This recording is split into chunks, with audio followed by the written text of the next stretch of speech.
Le 8 juin, le dimanche 8 juin, nous y sommes.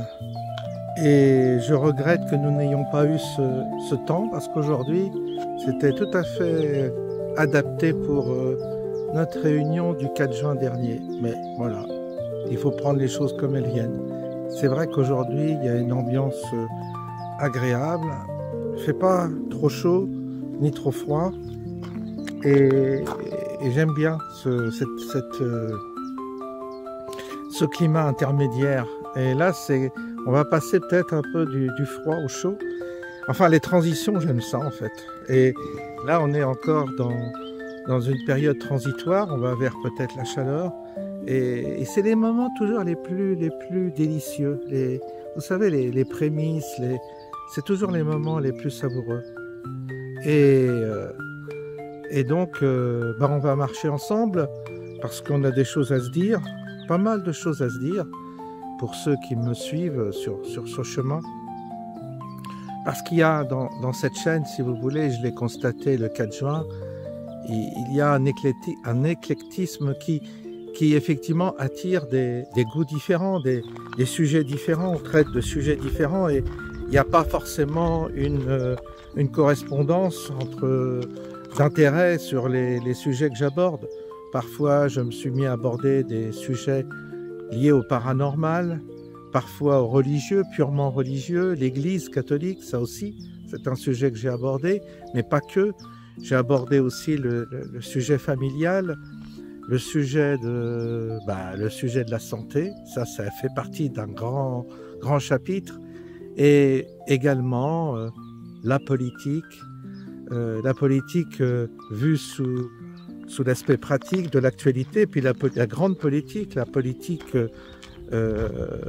transcendantale, celle qui nous inspire, celle qu'on aimerait qui nous vienne de l'intérieur, qui soit d'une nature sacrée, quoi. Et ça c'est un autre sujet. Alors vous voyez, il y a tellement de choses que j'aborde différentes parce que ma vie elle est faite comme ça, avec des parcelles, un patchwork d'expériences différentes, que je passe du très pratique, très concret au métaphysique, au spirituel, je ne sais pas. Et il faut jongler comme ça d'une thématique à l'autre. Et certains me suivent et d'autres décrochent parfois, je comprends, parce qu'on n'est pas tous branchés sur les mêmes sujets, puis on n'est pas tous, je dirais, sur la même... fatalement sur la même fréquence, donc c'est logique. Mais aujourd'hui, je dois déjà continuer à réfléchir sur cette rencontre qui a eu lieu, où je dois à nouveau méditer, réfléchir sur les prochaines rencontres, sur les prochaines, l'organisation de prochaines rencontres, car je vais encore en faire d'autres, puisque il suffit d'amorcer pour que ça continue parfois. Et il n'y a pas de raison, parce que les gens ont du plaisir à se retrouver. Donc on leur donnera l'occasion de se retrouver, toujours en essayant de trouver un bon compromis au niveau prix pour que toutes les bourses soit accessible à toutes les bourses, tous les porte-monnaies, ça c'est important. Mais je sais que les déplacements coûtent cher et c'est ça le problème, c'est le prix des déplacements. L'organisation, ça coûte pas très cher. À partir du moment où on s'organise au niveau des repas, soi-même, on fait pas appel à un traiteur, c'est vrai que ça revient beaucoup moins cher. Et on demande un prix modique, mais là, pour les les prochaines rencontres, il faudra trouver des thématiques et des intervenants qui soient assez intéressants pour nous occuper l'après-midi et puis nous retrouver autour de certains thèmes. Et là, on verra. Il y a des pistes de réflexion. J'ai déjà lancé l'idée et j'ai déjà des réponses. Donc, on n'est pas à court de pistes. Mais là aussi, ce sera des thématiques, un peu tous les... Ça sera un peu aussi pareil. On essaiera de balayer des thématiques différentes. Et là, du coup, quand on définit une thématique, ça permet quand même d'avoir une population plus unie autour de cette même thématique. Parmi les thématiques, on peut très bien envisager un travail sur l'ésotérisme chrétien. On peut aussi travailler sur l'ésotérisme des liens entre les symboliques de différentes religions aussi, ça c'est intéressant. Puis aussi on peut parfois aborder d'autres sujets. On peut aborder des sujets à propos de la médecine et puis aussi d'autres sujets sur éventuellement la politique et puis d'autres et d'autres et d'autres et d'autres et d'autres. C'est infini les thématiques. Le tout, c'est de trouver des intervenants très pédagogues, très humains, qui savent transmettre, qui savent provoquer quelque chose, sinon on perd notre temps. Bref, l'alchimie, on peut aussi, vous voyez, il y a plein de sujets. Bref, mais en l'occurrence, je vais aussi, ça y est, le projet d'un livre est en train d'être élaboré avec Ward, il faut que je prononce bien son prénom. Alors c'est une personne qui s'est proposée de reprendre des textes que j'ai déjà édités sur ma chaîne, mais pas que. Elle a également retranscrit des réflexions, mes réflexions à haute voix sur ce chemin. Le thème, évidemment, c'est le chemin. Vous voyez la maquette là qui s'affiche, eh bien ce sera la couverture du livre. Et ce livre est vraiment très important puisqu'il est une forme de quintessence déjà, dans un premier temps, de l'état d'esprit dans lequel j'ai développé cette chaîne. Et donc je vous le proposerai quand tout sera finalisé. Il y a quelques détails à nouveau préciser avant que je valide le projet. Et Ward se met à notre disposition pour réaliser ça. Elle aura toute ma reconnaissance, bien entendu, pour ce travail que j'ai demandé, que j'ai réclamé intérieurement, et puis il est arrivé. Mais c'est vrai qu'intérieurement, j'avais plusieurs désirs comme ça, enfin désirs, mais sans savoir comment les enfanter en fait. C'est toujours pareil, c'est comme cette réunion, je voulais qu'on passe dans le concret, à mes risques et périls, au risque de l'imperfection, tout ça. Mais ça, j'ai bien intégré l'imperfection. Ça, la critique, c'est normal. Si on est critiqué, c'est normal. Et tout est critiquable. Rien. C'est très dur d'atteindre le parfait, surtout par les temps qui courent. Mais ne rien faire me semble toujours plus néfaste que de tenter. Et tenter, c'est accepter l'imperfection. Il faut l'accepter. C'est quand j'ai commencé mes vidéos, mes improvisations, je me suis lancé en acceptant ma propre imperfection que j'ai vue, que j'ai constatée, j'espère avoir eu l'objectivité de remarquer.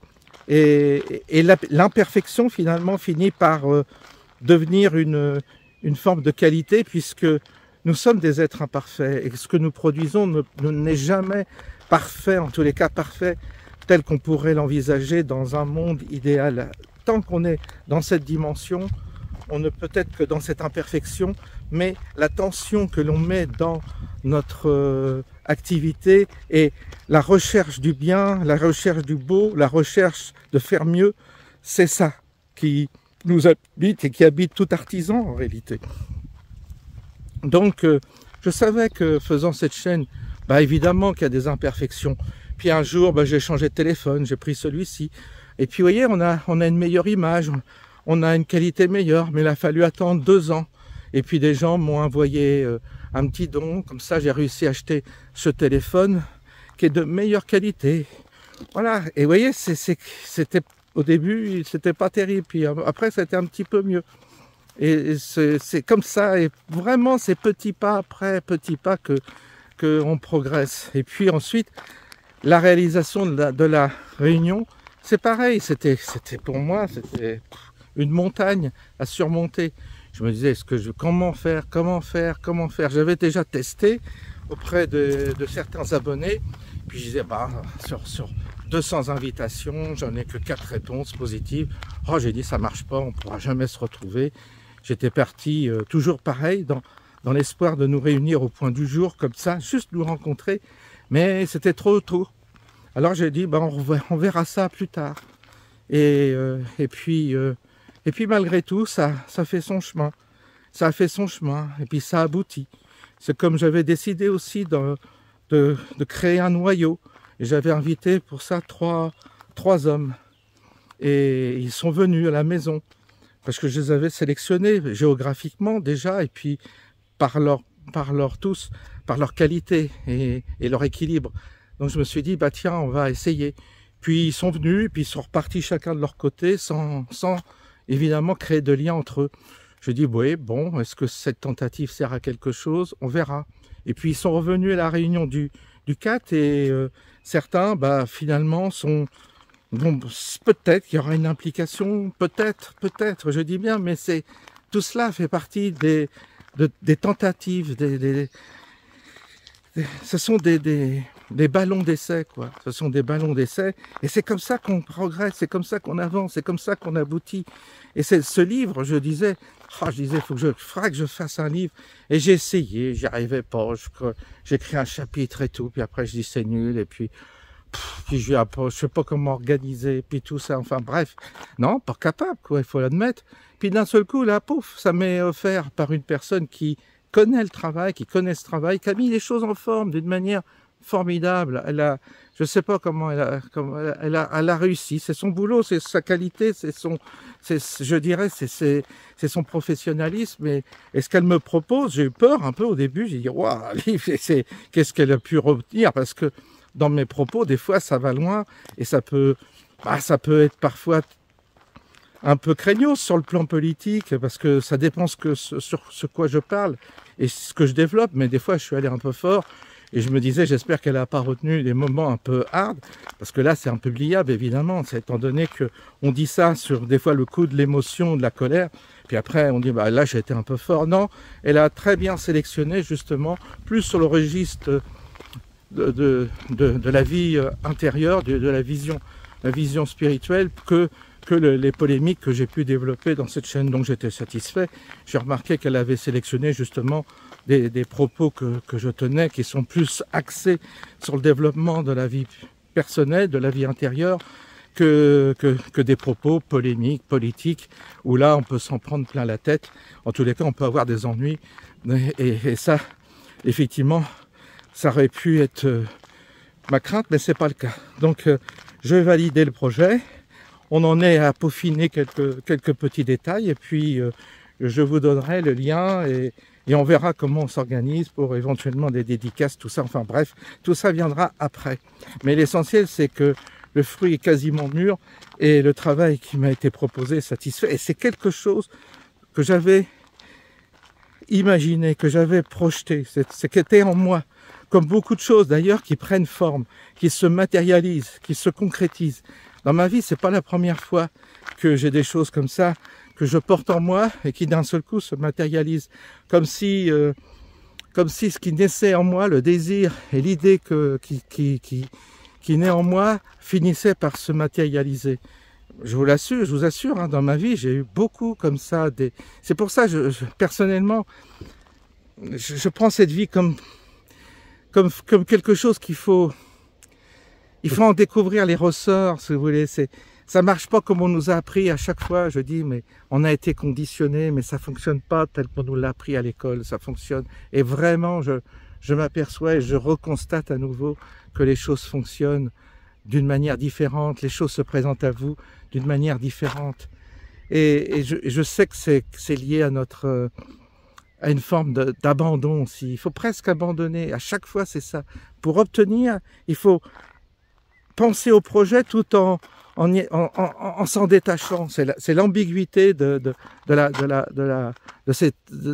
procréer du réel dans ce monde. C'est-à-dire que des gens m'ont parlé de cette ambivalence entre le désir et le renoncement.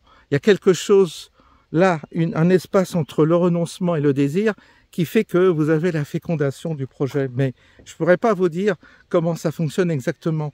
Mais le livre, je l'ai abandonné.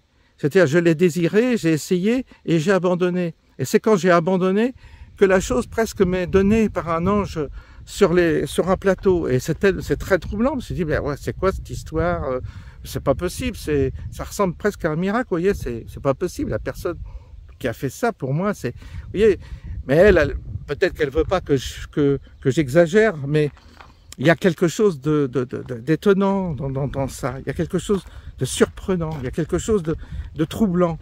Et c'était pas prévu. Il n'y avait rien de prévu. Il faut accueillir aussi, vous voyez. Il faut pas non plus... faut pas repousser ce qu'on vous offre, vous voyez. Et c'est ça que parfois des gens font des erreurs, parce que certains sont, comme ils sont habités par une forme de méfiance et de suspicion, ils n'accueillent pas. Et il faut faire attention d'être en capacité d'accueil aussi, sans être bête et sans se faire avoir. Mais il y a aussi une attitude à avoir par rapport à la confiance qu'on donne, parce que si, c'est comme moi dans ma vie professionnelle, dans ma vie, enfin surtout quand j'avais des affaires, j'étais obligé de déléguer, j'étais obligé de déléguer. J'ai beaucoup délégué dans ma vie parce que tu peux pas tout faire. Si tu veux tout faire, tu fais rien. Donc tu es obligé d'avoir des relais, c'est-à-dire des personnes qui sont derrière toi, qui sont avec toi et à qui tu fais confiance, qui t'élèguent. Alors évidemment, des fois, tu peux être déçu, des fois il peut y avoir des accros, il peut y avoir des problèmes d'humeur, de feeling, de caractère fort, exactement. Ça, oui, ça fait partie de la vie, mais en même temps, t'as pas le choix. Soit tu fais avec cette composition humaine, avec ses qualités et ses défauts, soit tu renonces et tu refuses l'aide, tu refuses l'accompagnement, et tu te retrouves toujours seul, et tu peux rien faire tout seul, c'est pas possible. Donc il faut accepter aussi de donner sa confiance, mais c'est compliqué parce qu'il y a toujours cette suspicion. C'est vrai, on a tous reçu des claques dans la vie, on s'est tous fait avoir, on s'est tous fait manipuler, des gens ont essayé de prendre le pouvoir sur vous. Et il faut aussi être attentif à tout ça, à tous ces ingrédients. Celui qui vous aide ne doit pas prendre le pouvoir sur vous. J'en ai bien conscience de tout ça. Mais c'est à nous aussi de toujours essayer de mettre le curseur comme il faut et d'entreprendre la relation d'une manière saine. Et dès le départ, il faut justement pas tomber dans des erreurs que font les débutants. Les erreurs de débutants, je les ai fait quand j'ai ouvert mon premier commerce et quand j'ai fait des bêtises avec les salariés, tout ça, j'étais trop copain, tout ça, ça n'allait pas. Après, j'ai appris à créer des relations plus distantes, mais plus professionnelles et en même temps plus constructives, plus évolutives, je dirais. Et ça, j'ai appris, et tout est comme ça, tout est comme ça. C'est pour ça que il faut quand même admettre que avec l'âge, on apprend. Mais ça ne veut pas dire qu'on se trompe, pas non plus. On se trompe, on continue à faire des erreurs. C'est sans arrêt ça. Alors, voilà un peu voilà un peu le contexte dans lequel j'évolue.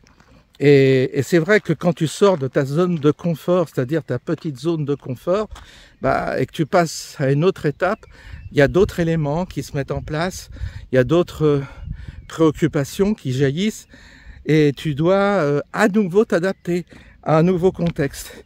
C'est ce qui m'arrive en ce moment, parce que entre l'objet qui consiste à... Ce livre est un véritable, pour moi, quelque chose de très important, parce que c'est vraiment moi, c'est vraiment... Enfin, c'est moi. C'est une partie de moi, une partie. Et c'est un aspect de moi. Et ça, c'est important qu'aujourd'hui ça arrive. Et puis, il y a cette chaîne qu'il faut continuer à faire vivre, à continuer à animer, parce que sinon ça descend vite. Hein. C'est terrible cette chaîne. C'est-à-dire qu'il faut sans arrêt poster des vidéos, parce que sinon, l'audience chute. Et il faut assurer comme une forme d'entretien, de développement. C'est comme une cheminée, un feu de cheminée, il faut l'entretenir sans arrêt, parce que si le feu s'éteint, il y a tout qui tombe, les abonnés s'en vont. Alors ça, c'est un peu un peu une contrainte, mais ça fait partie du travail, je dirais. Et puis ensuite, la perspective de se retrouver à nouveau, d'organiser, de créer un site dans lequel on puisse... Là, j'ai eu quelqu'un qui m'a appelé, qui aimerait qu'on crée un WhatsApp ou qui est allé sur le site de Thierry, Thierry Chabna est venu à La Réunion, et c'est quelqu'un qui a des qualités et des dons en informatique, et qui a fait déjà un site pour éventuellement créer une forme de communauté, et pour que les gens puissent éventuellement se retrouver en fonction de critères géographiques, éventuellement de centres d'intérêt. Alors c'est une très bonne initiative, mais ça mérite, c'est son travail à lui, je lui ai donné la parole, il travaille sur le projet, il est obligé de réfléchir, de faire une nouvelle proposition par rapport à des réflexions que je lui ai faites, mais il nous proposera quelque chose, c'est à lui et je délègue totalement. Et vous voyez, à travers ça, je me dis, bah, s'il arrive à réaliser un site sur lequel on puisse se retrouver, je ne sais pas, de garder contact au moins, eh bien, je trouve ça très intéressant. Mais moi, je peux absolument pas m'en occuper. Je peux pas. La seule chose que je puisse faire, c'est lui déléguer et lui dire, ok, bah tu le fais et tout ça. Après, c'est à lui de voir financièrement si évidemment il a besoin d'aide de ce côté-là aussi, parce que le bénévolat, ça a ses limites. Donc, s'il réalise quelque chose, là, il faudra évidemment penser à rétribuer par rapport aux efforts qu'il a fait. Ça, je tiens beaucoup. Mais vous voyez, tout ça, ça se met en place progressivement et c'est vraiment... Alors donc, il y a une toile qui se fait, il y a celui qui s'occupe de l'informatique, il y a la personne qui rédige ce livre, à moi, qui m'accompagne dans la réalisation de ce livre, et puis il y a aussi mes trois partenaires privilégiés que j'ai un peu investis, mais à eux de savoir si ça les intéresse ou pas. Après, ils sont libres, et puis, mais ils ont leur vie et ils ont aussi leurs occupations, donc on verra bien. Ça, c'est symboliquement, en tous les cas, il y a cette intention-là de consolider le noyau de cette entreprise que j'ai commencé à développer à partir de cette chaîne. Et puis, il y a mon binôme qui s'appelle Martine, qui prend une place progressivement, qui prendra une certaine place, mais c'est un véritable binôme, c'est-à-dire qu'elle interviendra dans ces réunions vraiment comme un binôme, c'est-à-dire celle qui va m'accompagner et également faire le lien entre vous et moi, parce que je ne pourrai pas tout gérer. Mais ça, c'est après, on verra. Mais il était très important, et là, elle m'a rendu un service énorme le 4 juin. C'est pareil, c'est une personne qui est proche géographiquement, ce qui est très utile. Et en plus, c'est grâce à cette chaîne, parce qu'elle était abonnée, on s'est rencontrés. J'ai rencontré son mari par hasard en allant chez l'Idole, et puis après, on a créé un contact normal, extérieur. On a bu le café ensemble et tout ça, et puis la relation s'est resserrée au sens où elle a vraiment... elle a fait un pas parce que elle s'est investie dans cette aventure qui était cette réunion et qu'on recommencera. Donc ce sera effectivement quelqu'un qui m'aidera et qui m'accompagnera quand on organisera à nouveau cette réunion. On en discute, on voit les avantages, les inconvénients, on tire les leçons de tout. C'est comme ça c'est dans la collaboration et dans les échanges qu'on évolue, mais c'est pas la stérilité d'être seul. Seul tu es stérile. Tu n'avances pas, ça c'est clair et net. Donc, vous voyez, déjà, tout ça doit prendre forme progressivement. Et puis après, pour l'instant, on en reste là. Mais après, il y a d'autres choses auxquelles je pense, mais plus ambitieuses. Mais c'est quelque chose pareil en moi. C'est quelque chose qui est vraiment en moi. J'en parle pas, mais j'ai autre chose en moi qui est en moi depuis longtemps aussi, qui n'a jamais réussi à voir le jour, qui n'a jamais réussi à se concrétiser. Mais je porte ça en moi. Mais quand je dis je porte ça en moi, c'est pas lié à une ambition personnelle, car j'ai pas d'ambition. J'ai fait mon travail, j'ai fait des boulots de merde dans ma vie, j'ai gagné de l'argent pendant que j'avais mon entreprise et j'ai tout perdu. J'ai fait tout, gardien de nuit, banquier, livreur, enfin tout, cantonnier, tout ce que vous voulez. J'ai tout touché, tous les métiers, je crois. Et, euh, et puis, si vous voulez, je pourrais dire que j'ai pas réussi professionnellement comme certains ont réussi à travers leur vie professionnelle à avoir une belle carrière. J'ai pas réussi. J'ai eu des boulots de merde, mais j'ai jamais réussi à avoir, à gravir les échelons et à monter dans une entreprise, avoir des responsabilités. La seule période où j'ai vraiment été patron, ça n'a pas duré longtemps, ça a duré 5 ans, mais c'était une période particulière où j'ai développé avec un associé un réseau de franchise. Malheureusement, ça a débouché sur un échec, mais ça a été la seule période où j'ai eu vraiment de vraies responsabilités. J'avais 25 personnes à diriger, j'avais 25 employés, j'avais 4 commerces en propre, même plus, je crois plus d'employés parce que j'avais un bureau. Donc bon, bah là c'était hard et c'était là aussi ça a été une période où j'ai beaucoup appris. Mais j'ai pas réalisé comme certains une belle carrière, etc., etc. Vous m'avez compris. Et là, en fait, c'était le retrait, c'était 62, la retraite, petite retraite, et puis ma foi, on se retrouve minable chez soi, seul, et puis on décide de vivoter. Puis on a l'impression que voilà, une partie de votre vie, elle est déjà faite, elle est déjà pliée, quoi.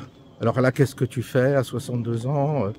Voyager, faire le fou, faire la danse au canard, tout ça, c'est pas trop mon truc avec les petits vieux. Donc moi, je suis reparti sur cette histoire de vidéo. J'avais déjà, je m'étais déjà engagé sur cette vidéo le temps que les dernières années où je travaillais avec les gilets jaunes, tout ça, ça avait commencé.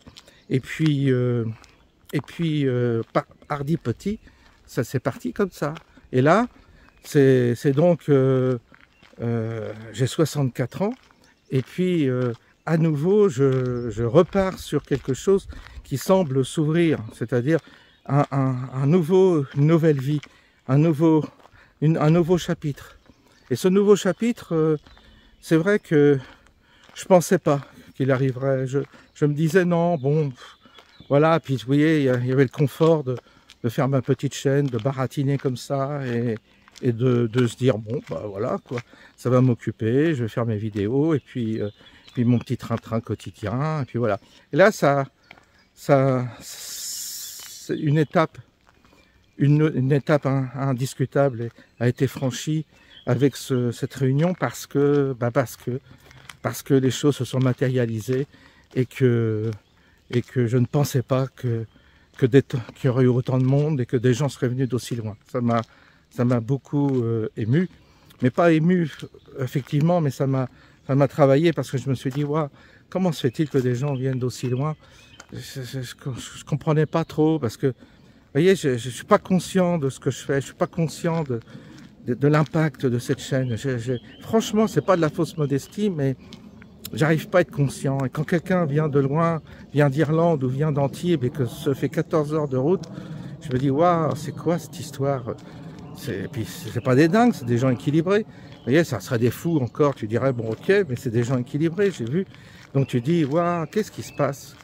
Qu'est-ce qui se passe? C'est très curieux. Alors quand il y en a qui sont à 200 km, qui me disent, c'est trop loin, on n'a pas pu se déplacer. Il y en a qui ont fait 14 heures de route, il y en a qui ont pris l'avion pour venir. Vous voyez, donc là aussi c'est une question de motivation. Mais c'est intéressant, c'est intéressant. Tout cela est important. Il faut le prendre en compte, pas juger non plus. Mais il est indéniable que j'ai eu un électrochoc quand j'ai vu ça, parce que je me suis dit, bon bah fatalement ça a un impact. Je l'entends pas quand les gens me disent, allez bien votre chaîne, machin, bidule, ça m'aide, tout ça. Mais je l'entends pas. Je dis oui. À chaque fois, je dis oui. Oh bah oui. J'arrive pas. Je sais pas. Ça me semble tellement bête ce que je fais, tellement basique, tellement. Je réalise pas l'impact que ça a. j'ai pas encore intégré ça. Puis après, j'ai peur d'être orgueilleux, j'ai peur de me la péter, j'ai peur d'avoir la grosse tête, j'ai peur de tout ça. Je vois le carnage que ça fait quand tu te prends quand tu deviens orgueilleux. C'est vraiment... Alors je vais m'arrêter parce que j'ai quelque chose à voir. Bien, je reprends, parce que là j'ai eu une discussion avec les voisins là, qui sont dans mon secteur. Et une des personnes a la maladie de Lyme. Allez, ça y est, c'est parti. Vraiment, on est embêté. Et c'est ça le problème de la campagne. Il y a pas mal de bestioles et on peut attraper des maladies. La maladie de Lyme, c'est pas des puces, c'est des... Oh, je sais plus comment on dit. J'ai perdu, là je suis cassé, là j'ai oublié là j'ai des trous de mémoire au bout d'un moment. Donc voilà un peu ce qui s'est passé. Comme je vous disais tout à l'heure, j'ai effectivement vous savez, c'est là aussi on voit c'est pas des projets que j'ai pas de projet, mais j'ai des désirs, ce qui est différent. J'ai pas d'ambition, franchement non. D'ailleurs ça s'est vu dans ma vie. Si j'avais été ambitieux, j'aurais fait des tas de compromis pour réussir ma vie professionnelle. J'ai pas d'ambition, je sais pas, puis comme je suis souvent j'ai un caractère difficile et que je suis souvent en opposition avec beaucoup de choses que je suis contre le compromis. J'ai du mal à... Je dis pas que j'en fais pas, mais j'ai un problème à me compromettre et ça m'a valu des déboires dans mon évolution professionnelle, surtout quand j'étais dans la banque et tout ça. Bref, du coup ben, je pense pas avoir d'ambition particulière. Franchement, non. Je me dis que je peux... Vous savez, on se dit qu'on peut disparaître rapidement. J'ai vraiment intégré le fait qu'on était... mais vraiment de passage, comme on dit sur Terre. J'ai vraiment intégré le fait qu'il y a une forme d'incarnation éphémère. Pour moi, cette vie, elle est... Voilà, tu passes, tac, tu passes juste et tu t'en vas. Pour moi, c'est très court, la vie. C'est quelque chose de vraiment éphémère. Et je m'installe pas dans ma vie. J'ai pas de... Vous voyez, c'est pas... Tu sais, il y a des gens, ils s'installent, ils font des maisons formidables, ils font des bâtisses, et ils ont l'impression qu'ils sont là pour l'éternité. C'est comme ça qu'après leur mort, il paraît que ceux qui sont très très matérialistes et qui sont attachés à leur argent, à leur terre, à leur maison, ils restent dans cette zone-là. Ils restent, c'est les fameux fantômes, vous savez, c'est ceux qui n'arrivent pas à monter, qui n'arrivent pas à se détacher, parce qu'ils ont tout investi ici sur Terre. Alors que moi, j'ai tout de suite l'impression que c'est pas ma maison sur Terre, que la Terre est une planète que j'ai peut-être choisie, mais c'est vraiment pas chez moi. J'ai pas d'affinité particulière avec cette planète. C'est bien, c'est beau, oui, il y a des belles choses, mais c'est pas vraiment ma planète, quoi. Et c'est bizarre ce que je vous dis, mais c'est comme ça que je le ressens. Et donc, c'est comme un voyage, et j'ai donc le sentiment d'avoir une panoplie, un costume. C'est mon corps, c'est mon vêtement de chair qui me transporte d'un point à l'autre, qui me permet de faire cette expérimentation terrestre. Mais j'ai vraiment pas ce corps. D'ailleurs, je ne suis pas du tout attaché. J'aime pas trop mon physique, tout ça. C'est pas, je veux dire, t'aurais été un beau mec et tout ça. Tu sais, t'as des gens, ils sont beaux, magnifiques. Une belle femme ou un bel homme. Après, tu dis, ouais, tu as l'impression d'avoir cette chance d'être réalisé, en fait. Tu es content de ton corps, tu es content d'avoir un corps comme ça. Et moi, ça n'a jamais été le cas. Donc, je je me dis, bon, voilà, on m'a donné ce corps-là, mais bon, c'est pas terrible, quoi. Et donc, puis en plus, en vieillissant, ça se détériore, alors voilà, quoi, tu sais que ça sert à rien de t'attacher à ton corps. Alors, tu as beau faire mettre des crèmes, prendre des produits pour être en santé, pour pas vieillir, mais ça sert à rien, c'est peine perdue, de toute façon, c'est perdu d'avance. À moins qu'il y ait un jour un médicament qui te fasse rajeunir, mais c'est comme ça en tous les cas pour l'instant. Et donc ça oblige à un certain détachement. Donc voilà, vous avez le corps qui commence à vous lâcher, vous avez fait le tour de beaucoup de choses, quand même, en peu de temps, mais on a quand même fait le tour. On a vu la nature humaine, on a vu à quel point la nature humaine est décevante d'une manière générale. Oui, bah pas toujours, mais il y a quand même beaucoup de déceptions. Et puis le boulot, les occupations, les loisirs, voilà quoi. Moi, ça me va faire le touriste comme certains, ça va quoi. J'ai voyagé, j'ai vu, bon bah c'est bon quoi. Ça sert à rien de tourner comme ça de pays en pays. Oui, ok, bon bah c'est intéressant, mais à un moment donné, voilà, t'as compris quoi. T'as compris, oui, c'est différent, mais c'est un peu toujours pareil de toute façon. Et puis maintenant, avec l'évolution, la mondialisation, tu retrouves tout pareil, quoi. Tout le monde se ressemble de plus en plus. Ça s'uniforme, la planète. Il n'y a plus de caractéristiques comme avant. Alors c'est intéressant, par exemple, de te retrouver dans la jungle, en Afrique, ça m'avait plu, de te retrouver dans des contrastes forts. Le désert, vous voyez, des espérances comme ça, comme aux États-Unis, dans la nature avec des perspectives incroyables, des paysages presque que tu ne connais pas en France. Oui, ça j'ai aimé. Mais voilà quoi, tu vas pas t'installer là où tu passes, tu fais toujours que de passer.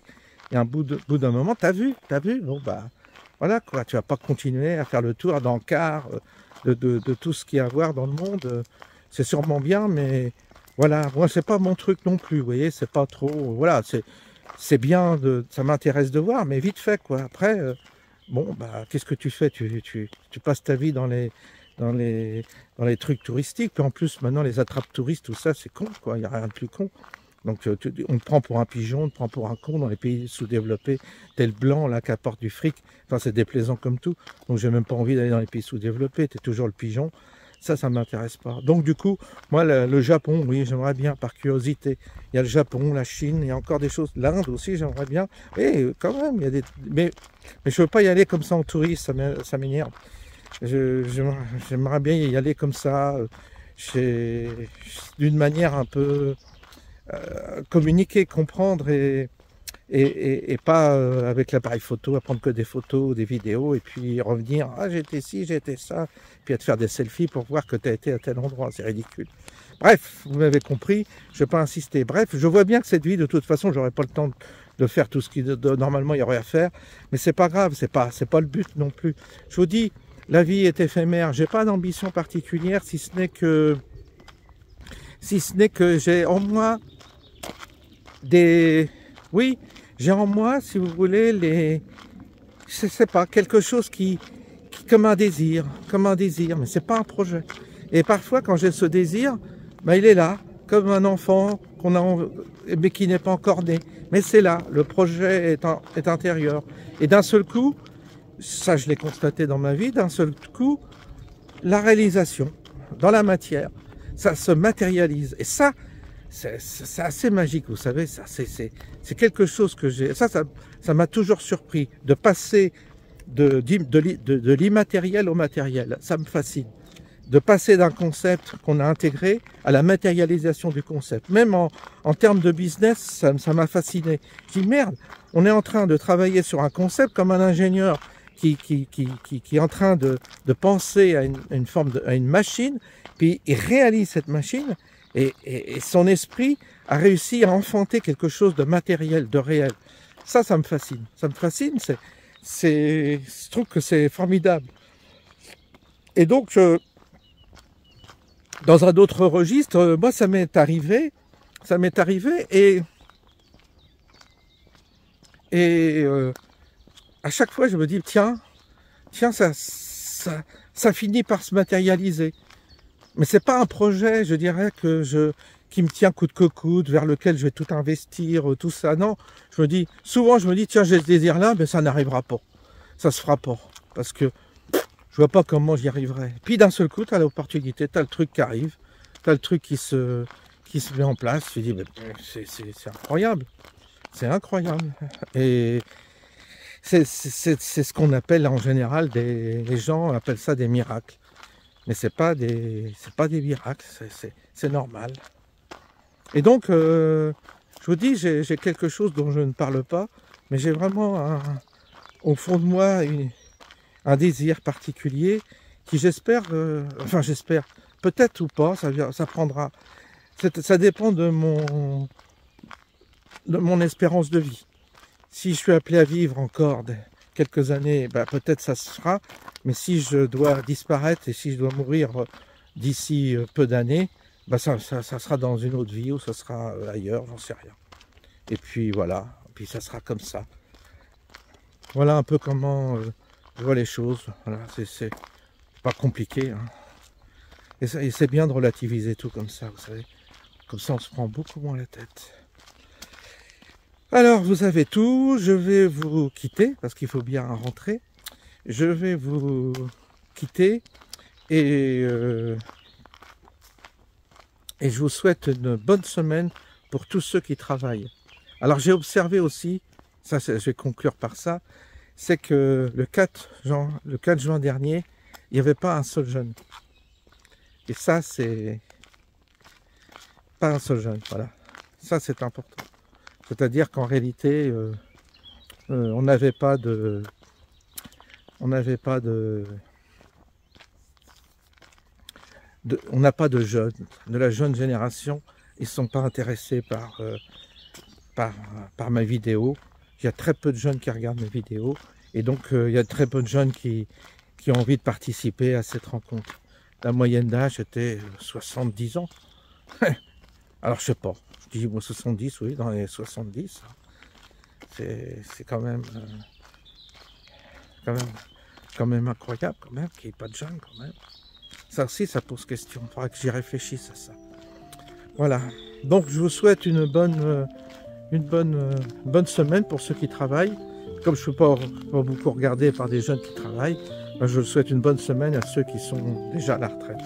Je vous dis à bientôt et à bientôt, à demain.